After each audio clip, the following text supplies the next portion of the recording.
Welcome, everybody. I am so excited for our session today for so many reasons, one of which is a personal reason. We might be in the B2B space, or so they say, as everyone's talking influencer marketing, you, ambassadors, evangelists. You could be confused, right? But B2C is clearly giving us inspiration. So I'm joined by our sponsor, Narrow, who is an AI sales content platform, and two incredible leaders over there, both Adam and Brad. And I'll pass it over to you all to give some introductions. Awesome. Brad. Yeah, thank you, Jared. Excited to be here today. Great topic. I'm Brad, co-founder of Narrow with Adam here. Together, we're the B2C and B2B pair that we'll talk about today. My background, sorry? The odd couple. The odd couple, yes. My background is in mostly in B2C. So I'm a data scientist. I've worked on data science and machine learning for a long time, trained as a statistician. Most of my career has been in B2C companies. So in grad school, I worked at Netflix for a while, and most notably worked at the company Stitch Fix, the personal styling service that helped millions of people find clothes that they loved. And I guess I'll hand it over to you, Adam. Awesome. And so I'm Adam Corey. My background is in B2B for the last, we'll say 20 years, which is weird because I'm so young. I've worked in supporting sellers. So first part of my life was being an SE, so supporting from a technical sales standpoint, latter part running marketing. And that kind of experience led to really what we've been obsessed with here at Building Narrow. But first of all, I got to say that I am, for a B2B community here, or folks that are on the call, I'm outnumbered right now with B2B and B2C background. So I got let's get some questions and let's get some support in the chat. But I think really maybe I'll share one thought here. But excited to talk about how we can learn from each other in a way that is actually useful as we think about, we're at this cool moment of what's ahead for AI in our regular lives, in our professional lives, in our second lives, who knows? So excited for today's conversation. Yeah, just to give a quick abstract before we jump in, AI has been dominating the conversation everywhere, right? The last couple of years has kind of been finding its place in B2B. Came out very high level, could write content for you. We're seeing that's okay, but now companies like Narrow are leveraging AI in a lot more sophisticated ways. So B2C companies have been leveraging machine learning and concepts for over a decade. I actually worked for a predictive analytics company about 10, 12 years ago. And it's funny, foreshadowing some of the questions we're going to be talking about. I'm challenging some AI founders today. I'm like, wait, it feels like AI, and I'll foreshadow. I'm like, it doesn't have a feedback loop. It takes all this data, it does this, but it doesn't know if it works or not. I'm like, 12 years ago, we had a feedback loop based on if someone's going to buy or not in the B2C e-commerce space. But let me just open this up. We just jump in. Why are we here talking about this today, y'all? Other than I think we're all required to talk about AI a certain percentage of the week by law, I think now. Maybe I'll take that. I think for me, I met Brad a couple of years ago, and I have gotten kind of firsthand the experience of working with somebody that has an actual machine learning background, statistician. He was chief algorithm officer, which I didn't even know was a title before.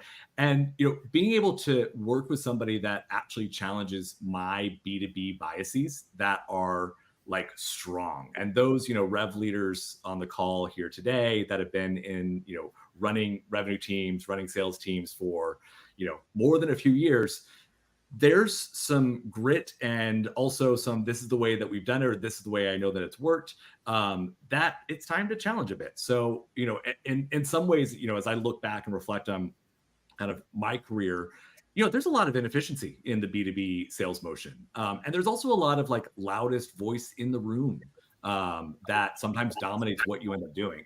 And so, the idea of this kind of came out of like, how can we drive a conversation around what can B2B revenue teams actually focus on? That's not also just entirely PLG focused. I think there's a lot of great PLG B2B companies. But some companies sell jet engines or sell like FP&A software and like sell things that there's not a good PLG motion on. You've got enterprise sellers and you want to think about how can I leverage some of this. So that's what we're excited about. Quick background for those that don't know anything about Narrow. This is not a commercial, but I gotta do a little blurb so you know what brought us together. And I think it's important. Yes. Okay. There we go. All right. Now for a commercial break. No. So what Narrow does is we bring together your sales conversations, email, meetings, et cetera, that your sales team is having with all of the content, messaging, knowledge, everything that your company has produced. We bring them together for two reasons. For sales, they never have to search for content again because we're suggesting like, here's the thing you need. We're narrowing down the universe of content messaging to just what's helpful there. And then on the flip side, we're giving insights into marketing, leadership, enablement to say, here's what your conversations are that are happening right now in the field. Do you have the content, messaging, et cetera, to match this? Are you keeping up? Do you know what you need to do? Is your sales team doing it? So that's what we do. And the reason why that's important is we've built this in a way that is solving B2B problems, but in a way that is built by somebody who does this in B2C. So excited that that's kind of the perspective that we're going to talk about today. Hey, the curious person here, do you ingest CS information as well? Yeah.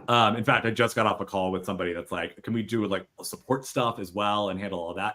It really doesn't matter. It's knowledge and it's conversations and how we can match up knowledge and conversations. That's support documentation, if that's, collateral, if that's deep dive stuff, if it's filling out an RFP, all of that stuff is kind of in the realm of what we do every day.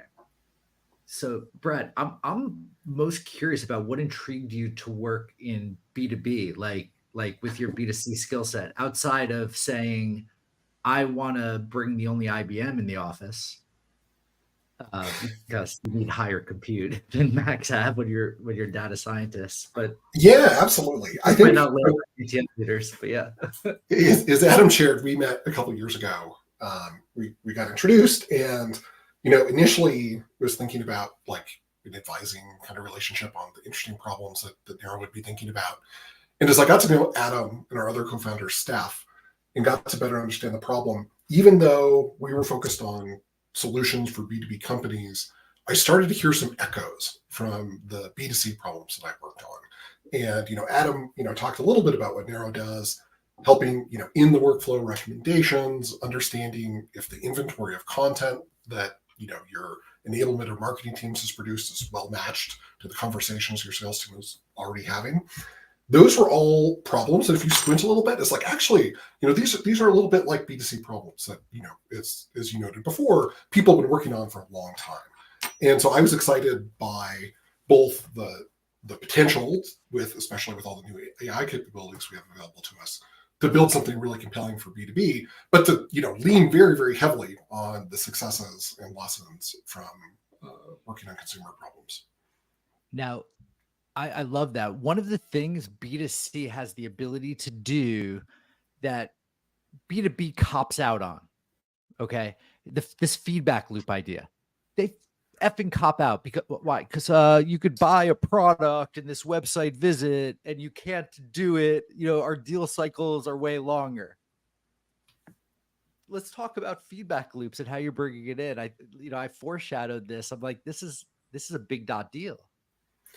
Yeah, for sure. And I think like a major theme of what we'll be talking about today is identifying and then optimizing or taking advantage of feedback loops that exist in your business. And I think, as you say, if you look to consumer companies, whether that's a streaming service like a Netflix or a Spotify or a search engine like Google, these consumer companies have absolutely thrived by taking advantage of large scale repeated interactions and just optimizing them to death in a really, really successful way. And this is all really, really just based on having good feedback loops. And, a feedback loop in an abstract sense is this really simple thing.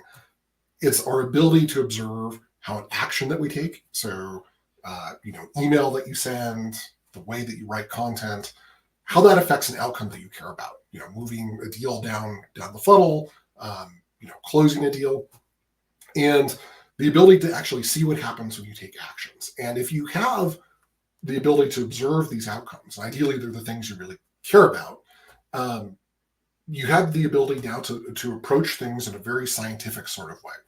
And of course, there's a lot of classic examples of this that come to mind. If you're putting ads on a website, you can see which ads get clicked on. And by learning who clicks on what, you can do a better job choosing ads next time.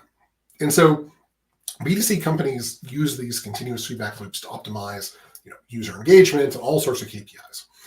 And there's a lot of different places all across e-commerce and search that we've talked about. And it's not always the case that there's just one feedback loop in your business. Sometimes there can be a lot.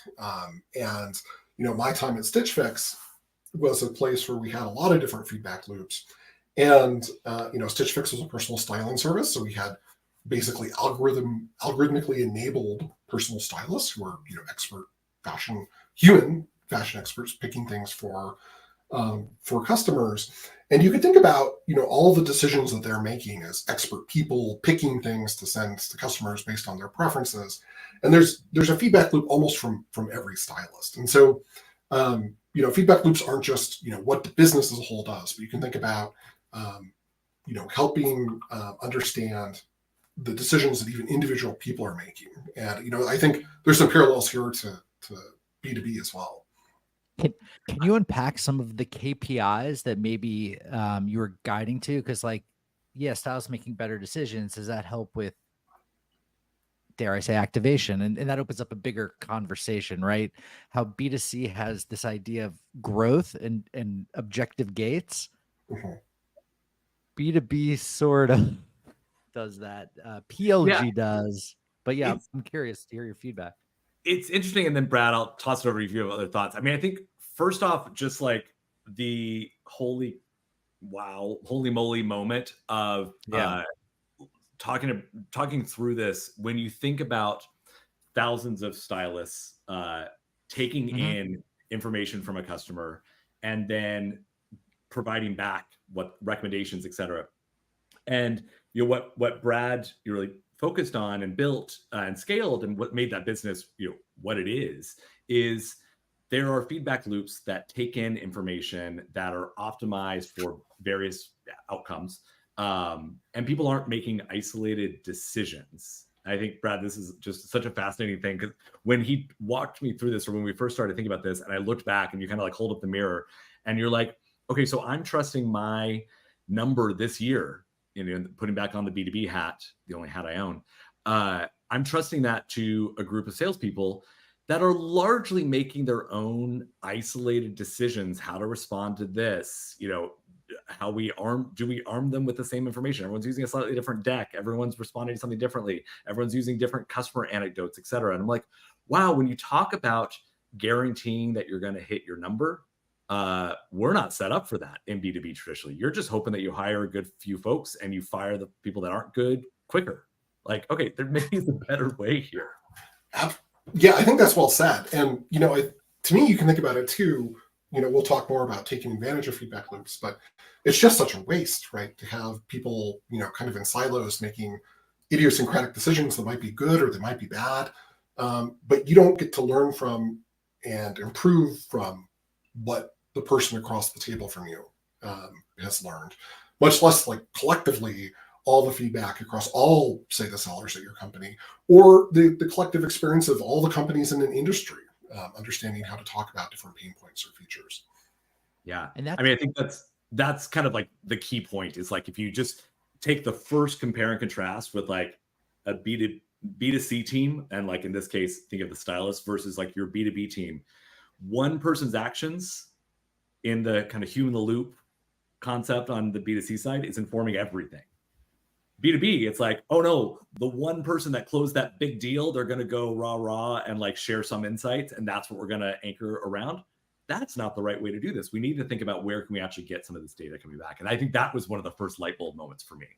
Now, one thing that B2C has that people will argue B2B doesn't, if they argue correct or not, they will argue this, is data points. And what I mean by that is like tons of volume. Brad dealt with 1 million website visitors a month. He's probably laughing, 3.5, whatever million. Like how many people are at the funnel? So it's machine learning could take advantage of that significantly easier than in a B2B space, or can it? Like how can teams leverage these feedback loop ideas with perceived less data to do it, right? Yeah. I mean, I'll kind of just like say from my side, all right, yes, we have just orders of magnitude less, we have a smaller customer base. We have fewer interactions per customers. There's a much longer sales cycle. This is not something that someone is making a decision in an instant or in a few minutes. This is something that they're doing it 6 months. And the sales cycle is human controlled with the inputs. Like we analyze 400 attributes every second of every website visit in real time. The data coming in from the sales rep is not good enough. 9 out of 10 times. So I'm curious about all those levels because this is super interesting. Brad, do you want to talk a little bit about kind of like where you start with some of this? Because I think that's kind of I think that sounds good. And maybe just as a transition, I think you're absolutely right that just a tremendous volume, again, of like these repeated interactions makes doing this kind of thing really easy in a consumer setting. I would argue, though, that many B2B businesses actually have a lot more data than they think they do. It's not all a click on a website. I think especially in today's world where every call you're on is transcribed and every conversation you get to see, if something advanced a conversation or not, there's probably more data about how deals are flowing through your business than, immediately meets the eye. And I guess just to transition a little bit, I think there's also, this is not an all or nothing thing. And so there's a kind of cool framework for thinking about work that companies do with data and how, how you can kind of move up a value arc into doing more and more ambitious things. And I think a lot of people, you could be a little defeatist and say,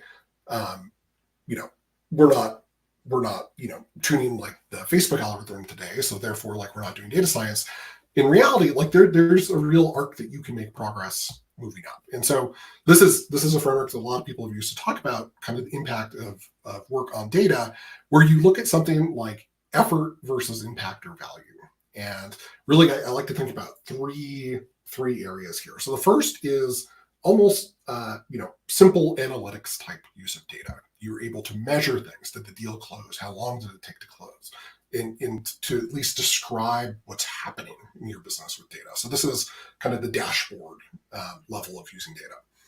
Beyond that, if you get more sophisticated, you can start to say, okay, can I use this data not just to describe what's happening in my business today, but to make predictions or to make recommendations so that I can use the data in a systematic way to try to improve what I'm doing to drive better outcomes.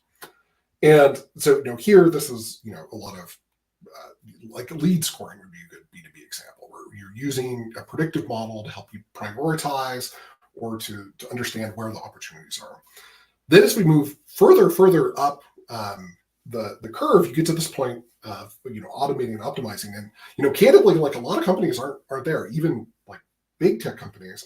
But here, the idea is like you actually have, say, like an algorithm or a system that is taking advantage of the feedback loops and all the data that those generate to automatically, with the help of a lot of, hardworking people behind the scenes, automatically optimize something. So, this would be like, automatically sending emails based on, who you think is going to convert for, some campaign, for example.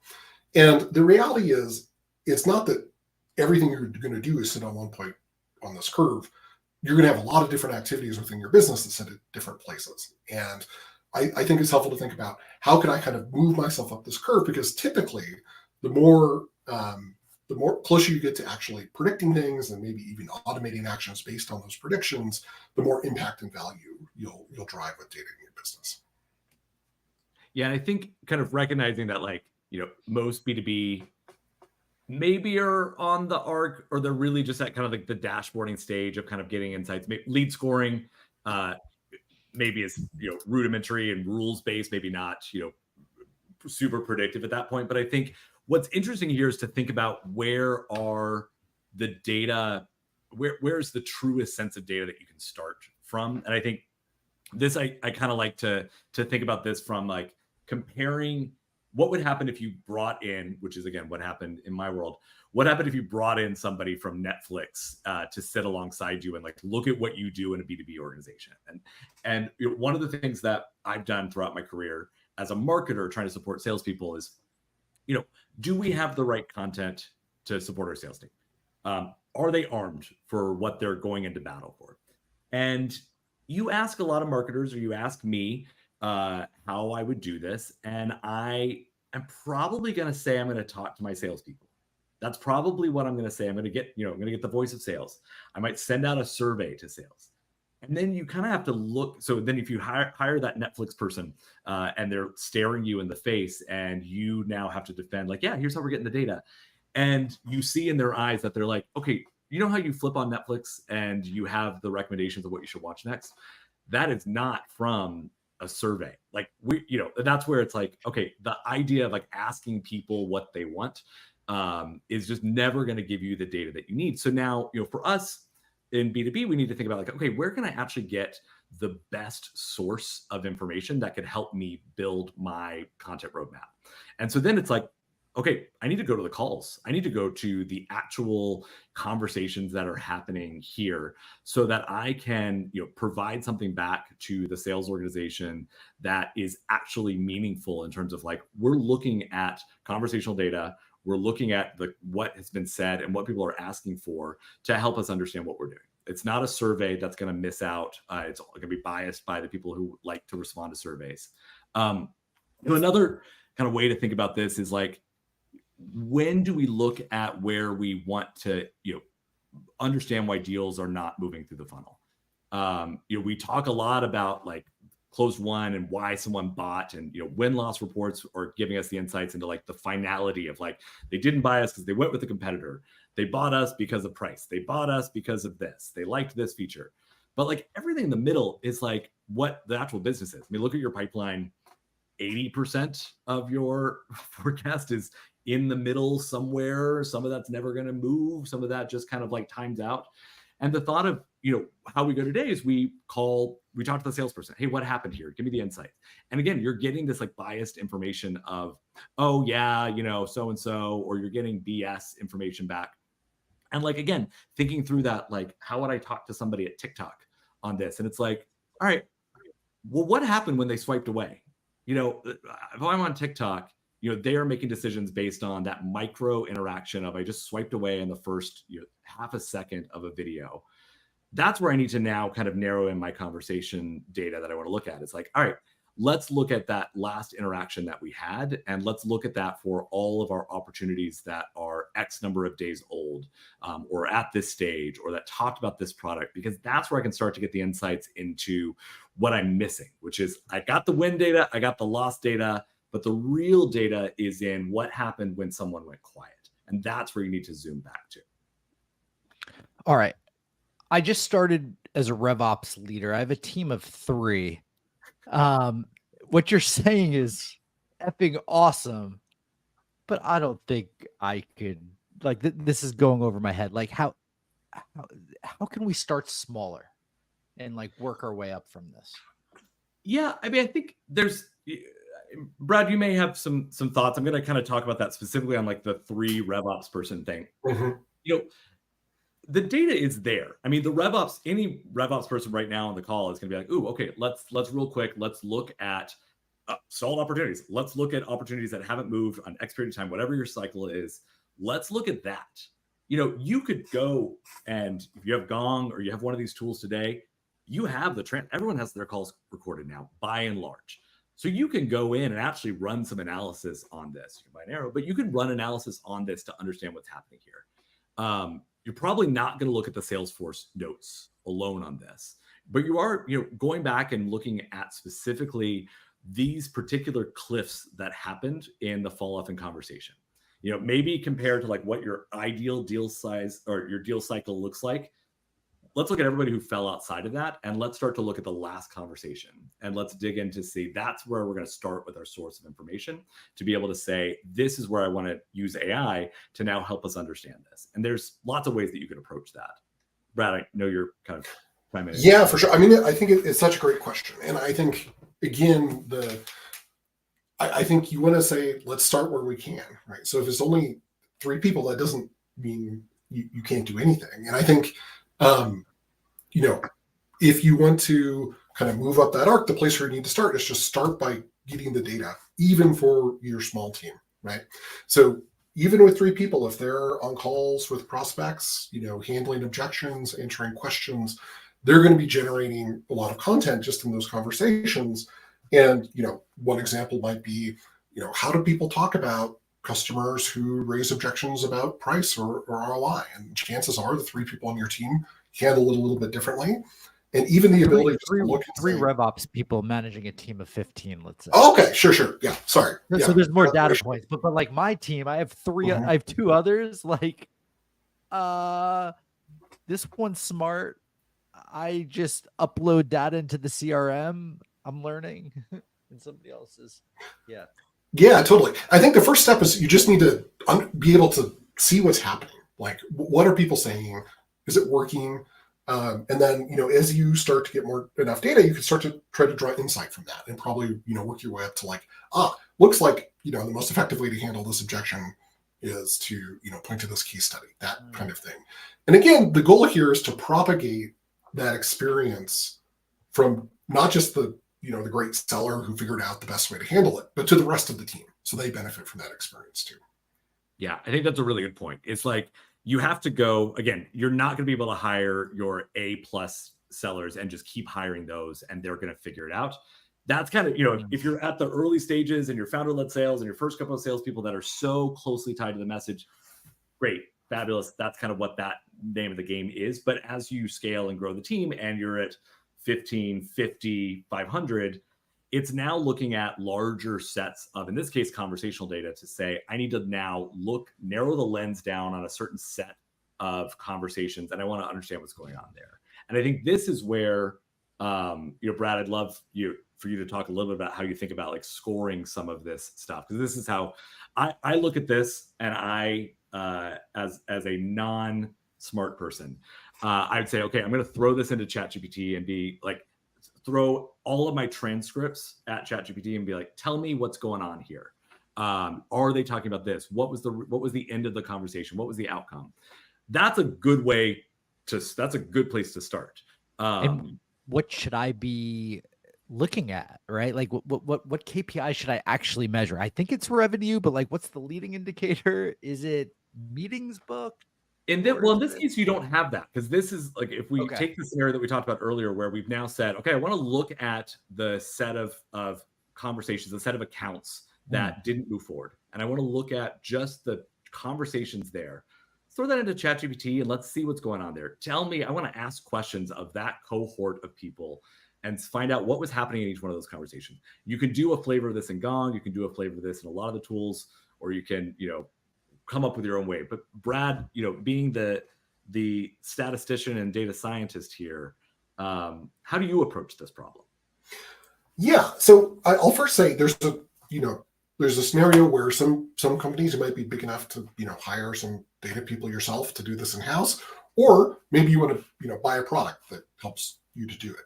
But the basic idea is to, again, just understand this relationship between cause and effect.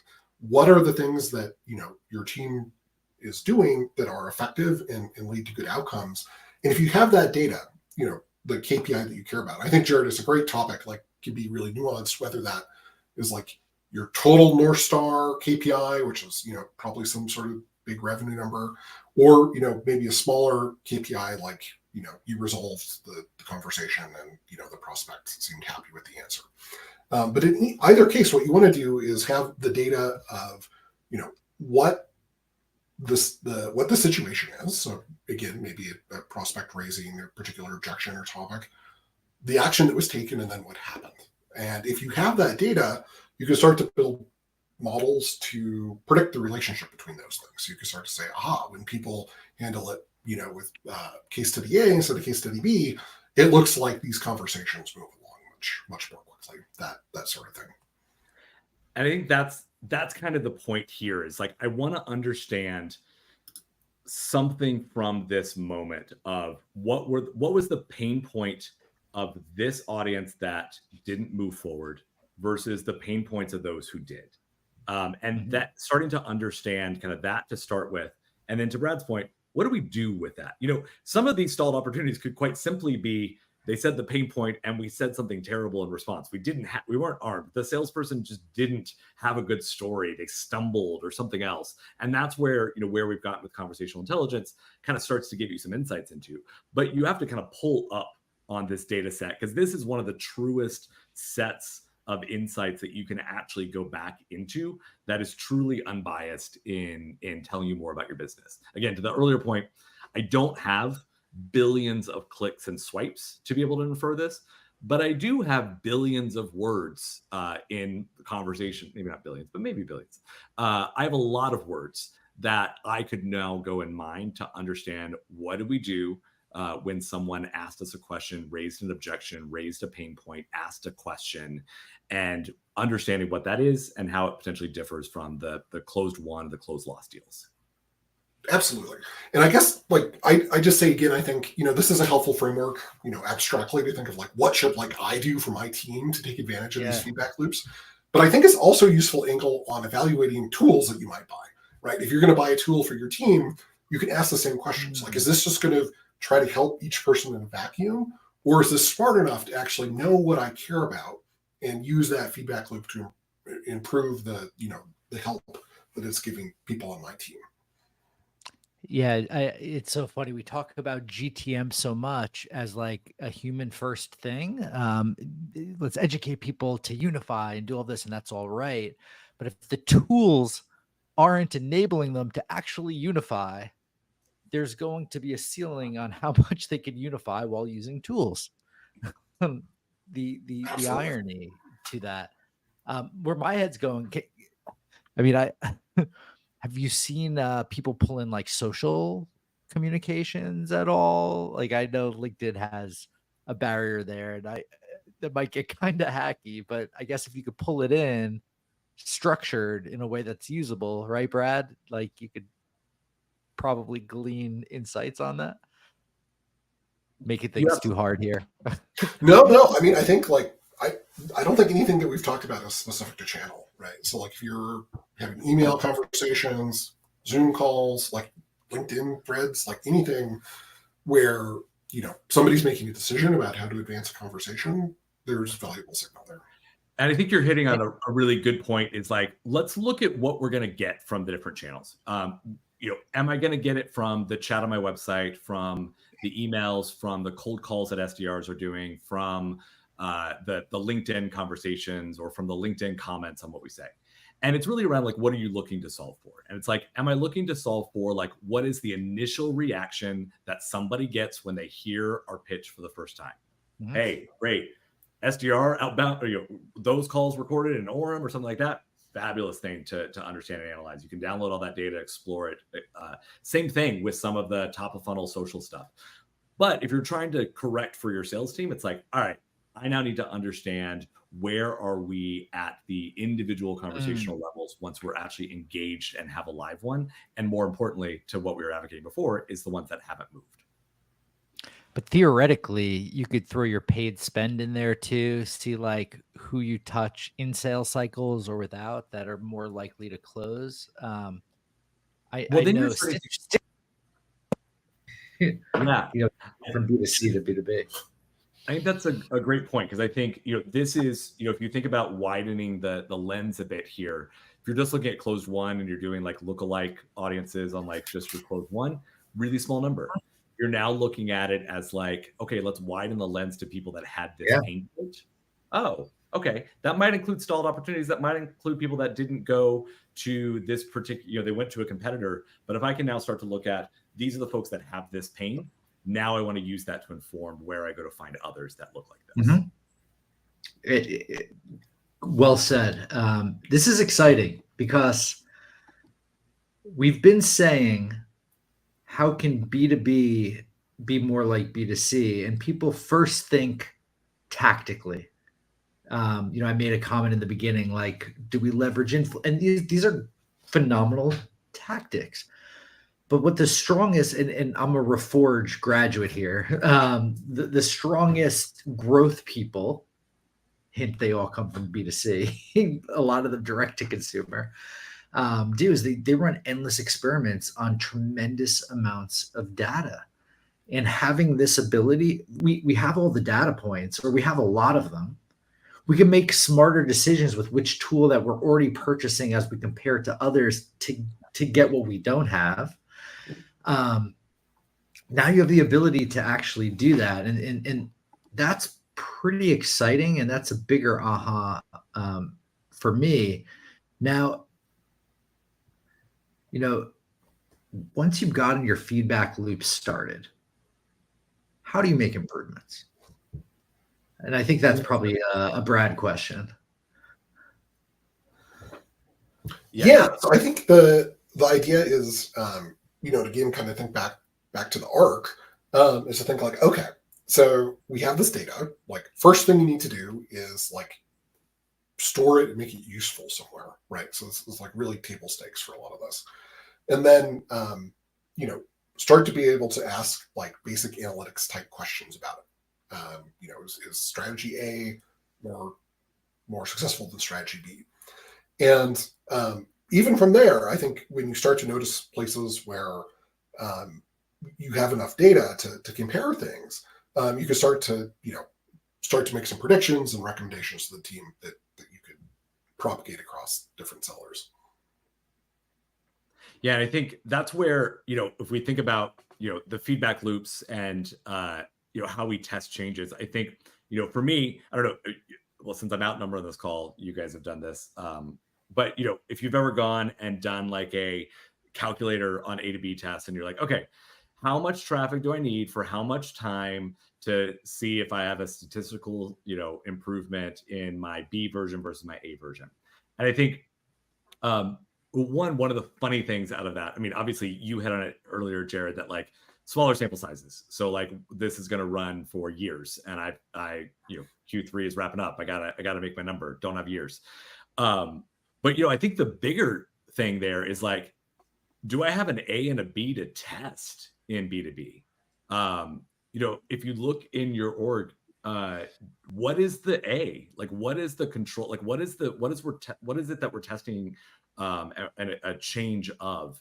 Certainly on a landing page. Okay, yeah, I changed the headline. You may never get the scale to be able to recognize if it was A versus B. Some of the larger companies in here might. But on a sales team, do I know that this version of the pitch is better than that version of the pitch? And it's like, okay, I now need to get a standard pitch. I need to get one deck that everyone's using, and I need to get data on A. And we need to let that run for a little while. And then we can introduce some folks, maybe our great sellers or somebody else, that can start riffing on it. But it's like, you need to actually standardize on an A before you can get to a B. And I think that's what most organizations tend to kind of struggle with, of like, oh yeah, we tried this in this meeting, it didn't work. It's like, so you tried this one variation in this one meeting, one time, and it didn't work. That's not data. But if you can now say, if you can take on that, like, again, I don't know if we need to all hire a Netflix person in our office or a Stitch Fix or a TikTok person, or we just need to like put a picture of somebody up on the wall and just defend your life to that person and say, no, we actually didn't do our job, to say, we actually don't have the data on this. One salesperson said they didn't like it one time and it fell flat. I need more data than that. the best I'll make this anecdote quick. The best Netflix experiment where they now only have the up or the down was when they put like a 10 or $2 million, Brad, are you familiar with this, like bounty out, and they're like, whoever can improve the recommendation engine by whatever percent. It took years, and teams came together, and finally a team did it, and they paid them, and they realized it was inconsequential. But that $2 million prize was significantly less than it would have cost to build internally. So it was a win. And that's why we have the up and the down instead of 1, 2, 3, 4, 5, 6, 7, 8, 9, 10 and super granular, because it didn't matter with recommendation engines. Anyway, back to the topic at hand. With B2C influencing B2B is the topic. Super interesting with the feedback loops, and it's not just what it says in the pitch. It could also be the content you send. It could be your follow-up email, right? It's like literally. Yeah, think of it how you respond to an objection, how you respond to a competitor. Having a concerted reason to say this is the messaging that we start from, and we want to gather information on this, and then we can evolve from that. But you need to actually have some sort of a shared sense of knowledge to start from, and a stable source of knowledge to start from. And I will say that one of the challenges here is it's really hard to actually maintain, one, kind of get adoption, get buy-in, use a standard deck. Everyone has their own opinions. Everyone thinks they're a marketer. Everyone thinks they're smarter than the next person. But if you think about this from, getting leadership to talk about the reasons why we want to take this approach versus, hey, here's the new deck. Yeah, we're going to certify you on it. And then you go out and kind of figure it out. It's like, no, there's a reason why we're certifying on this deck. There's a reason, not only because we want to actually get some experience with your role playing and how you handle the pitch, et cetera. But it's important that we stick to this message and we learn from this period of time as to what are the responses. Think about that from rolling out a deck and a new pitch inside an organization. We tend to think about it as like, we're going to roll it out, we're going to certify, we want to make sure everyone's certified. Awesome. Everyone's certified on the new deck. Yay, we did a good job. And then people kind of move on. They might get some anecdotal feedback, but that's now one of those windows that you need to now say, okay, I want to tag in Salesforce or my CRM. I want to now know what conversations are on that new deck. And I want to now go back and look at the conversations that went on in that deck. And I want to understand what conversations, what questions, et cetera, that were coming up there, so I can learn from that. And then you can actually invest in making additions, changes, et cetera. And think about the knee-jerk reaction that most organizations have, where, hey, we roll this out, then sales team has to go through all this work, learn it, et cetera, and then they're responsible for it, and then we don't talk about it, and then 3 months later we talk about something else, and like, this is the next big thing. And it's like, if you can think about the thought of like, hey, we're gonna roll out this deck, and then what we're gonna do is not only we're gonna certify you on it, make sure that you're supported, make sure that you have materials on it, but then we're gonna listen to those calls at scale, and we're going to learn at scale from what you did. And then we're going to come back to you and we're going to say, here's what we learned from looking at these hundreds of thousands, millions of words of conversations. Here are the questions. Here's what's coming back. Yeah, you're going to identify, and again, Gong is great at some of this to be able to kind of say, okay, great, I can kind of see how the pitch individually went. But you need to look at this at scale across all of these conversations to say, here's what we actually have learned from this new way that we're having this conversation. Now, let's say you have a sales team of like 100 or 200 people, right? Like a medium-sized sales team. But you're hyper growth, and you're like, we need to look at everything. This is a big deal. We're going for D round of funding, and this is big. How many experiments should that org be running simultaneously? And how, in your estimation, on loosely, I mean, we don't have the data exactly, but assuming that they're plugged into everything from your previous slide, and like how long should each experiment run before, and how many people in the org, percentage wise or number, should be in each experiment to be statistically significant? I think geeking out on this a bit. I'll take a part of that, and then Brad, I'm going to toss it to you. there's a couple of reasons why people are going to be naturally averse to experimentation to begin with. So when we talk about this, we're really leaning on what can we learn from how B2C organizations run experiments and what we can take from that for B2B. In a B2B organization, let's take an example where I take 10% of my audience and I put them in this new experiment. What I don't want to do in a B2B organization is put, my one deal that might be the one that's going to make our number in the let's try something out on them. You've got these high stakes transactions and there's a fear there of saying, hey, we're going to roll out some experiments and see how this goes. It's less around experimentation and it's more around iteration inside of those organizations to say, we want to use the same types of insights that I might get in B2C, which is I want to go to the actual source of insights. Again, it's not clicks and swipes, it's words and responses. And that's really where we want to get into. And so that's where, again, this scales well kind of across the board, but it is really around, I want to narrow in on what are the sets of information that I want to look at. Brad, I'll throw this to you. Yeah, so I think that's exactly right, Adam. And I mean, Jared at a big consumer tech company, there are probably literally thousands of experiments running simultaneously, right? Because the volume is high enough to support it. And all the questions you had about length of experiment or humans don't like salespeople don't like experiments. Mm-hmm.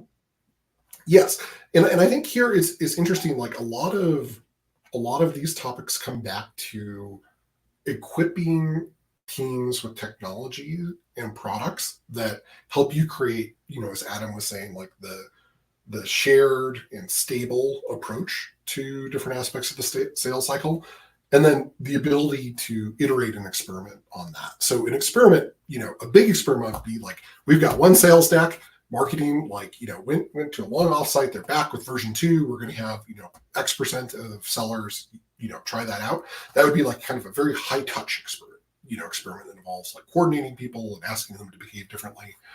If you have something that your team is using, for example, to help find, the best case study to send to a customer, or the best time to reach out to somebody, after your last conversation, that tool itself can probably be doing experiments behind the scenes in a way that is much lower touch for the salesperson and also potentially even invisible to them in a way that is good because it doesn't ask them to do anything or bother them. So again, I think if everything you were doing were these really high touch manual experiments, you're only going to be able to do a few. But if you're using technology to help influence the decisions that people on your team are making, you have much, much more opportunity to kind of systematically experiment. Yeah. So I've been jotting down a few of these as we've been going. I'd love to kind of run through a couple of these learnings, and we're sending out after this our kind of guide on these different actions here. But from the learnings from today, first and foremost, which we've hit on a bunch, is seeking cleaner data as opposed to survey data, ad hoc requests, listening to what somebody said, the feedback on one meeting, one pitch, et cetera.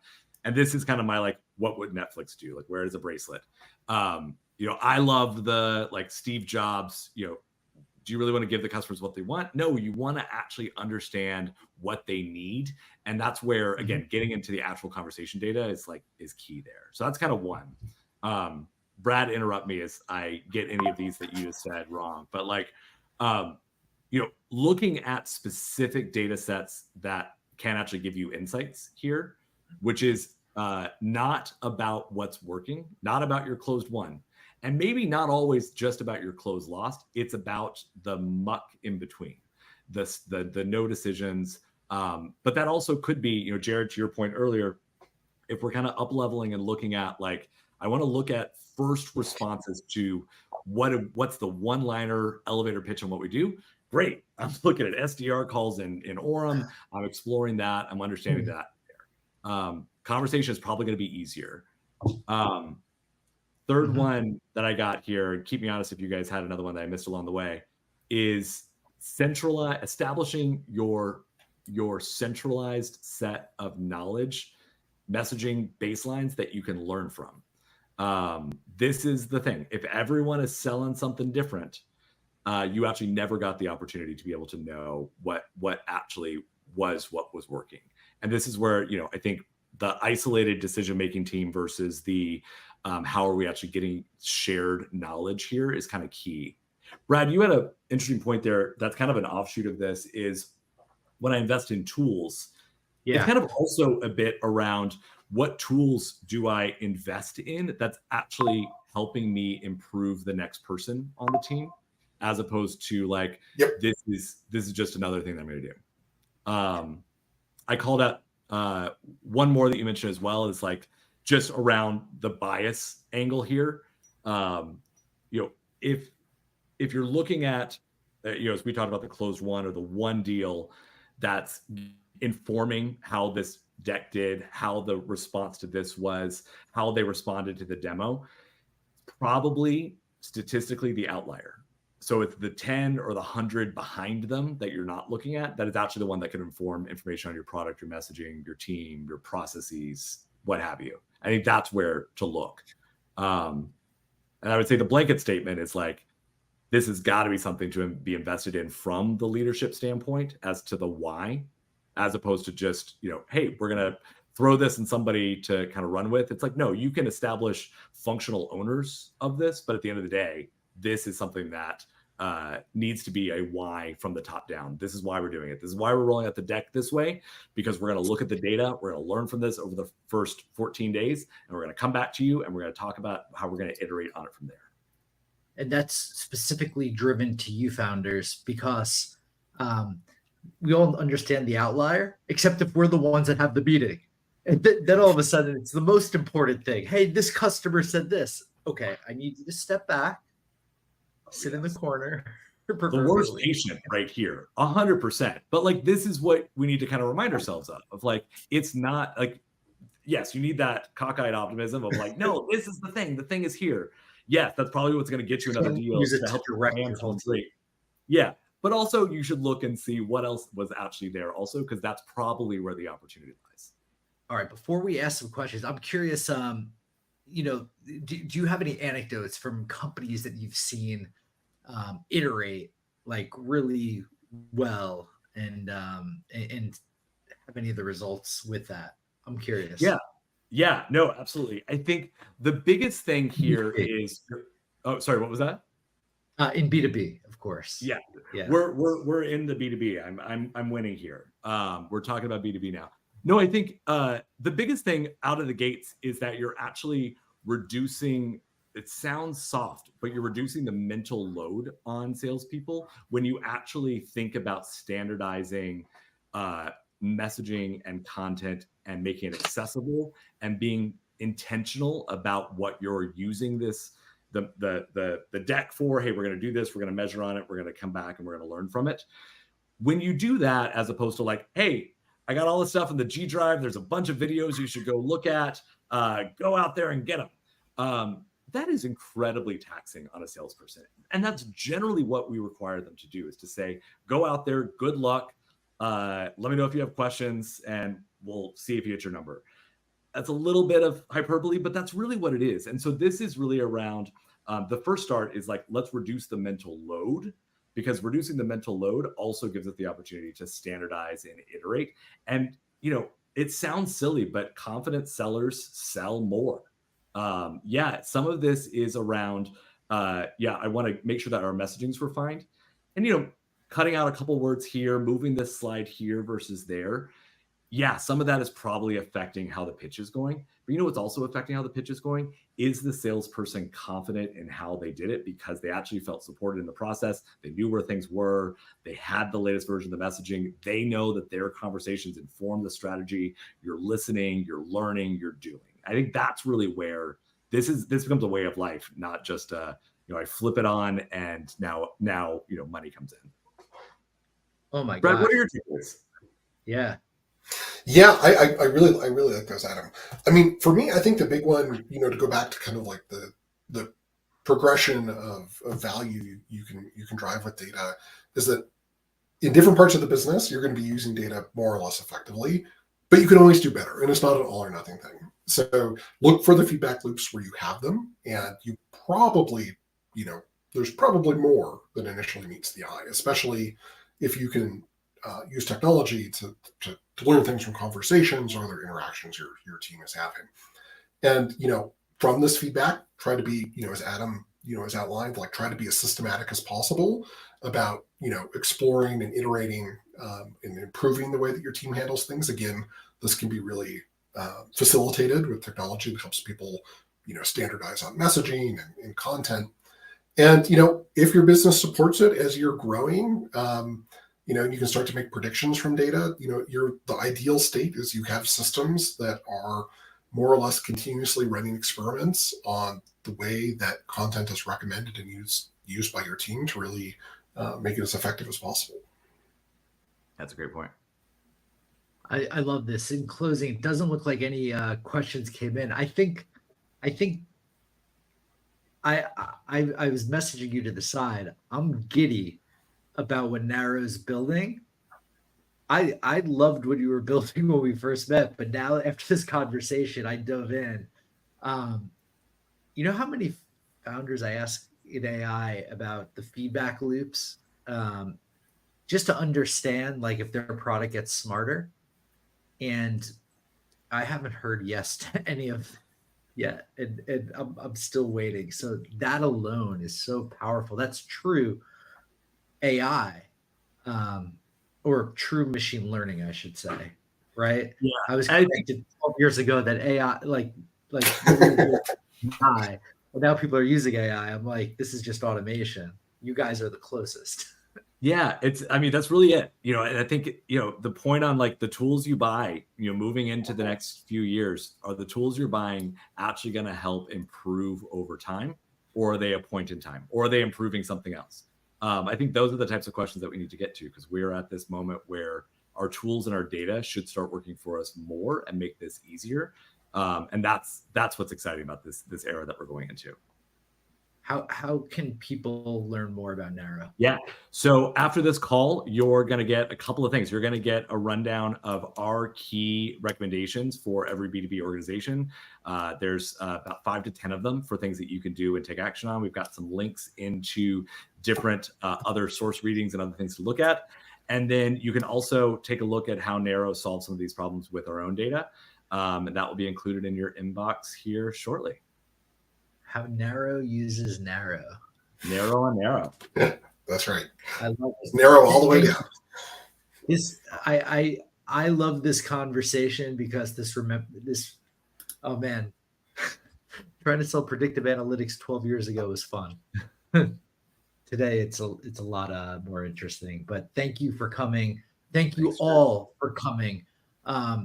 This has been so awesome. Thank you for helping us set up the frameworks and paths to be able to better ingest data and figure out how to use it to our advantage. So for you all, until next time, thank you for coming.